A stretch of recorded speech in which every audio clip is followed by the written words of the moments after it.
નરદા ગામ તળાવ પાસે મગર પકડાયો।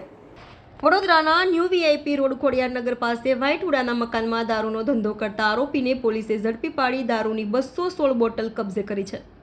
ખોડિયારનગર વ્હાઇટ વુડાના મકાનમાં રહેતો જગદીશ ઉર્ફે જગ્ગી વસાવા વિદેશી દારૂ લાવ્યો છે। બ્લોક નંબર 3 અને 4ની વચ્ચેની જગ્યામાં તે દારૂ ઉતારી વેચાણ કરી રહ્યો હોવાની માહિતી પીસીબી પોલીસને મળી હતી, જેથી પોલીસે ઉપરોક્ત સ્થળે જઈને તપાસ કરતા જગદીશ ઉર્ફે જગ્ગી રમેશભાઈ વસાવા રહે વ્હાઇટ વુડાના મકાનમાં ખોડિયારનગર મળી આવ્યો હતો।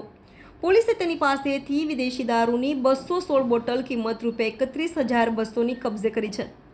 જગદીશ સામે બાપોદમાં મારામારી, પ્રોહિબિશન તથા રાવપુરામાં પ્રોહિબિશનના 5 ગુનાઓ નોંધાયા છે। પોલીસે હિરેન પરમારને વોન્ટેડ જાહેર કર્યો। Reporter Rahul Rajput, van news, Vadodara.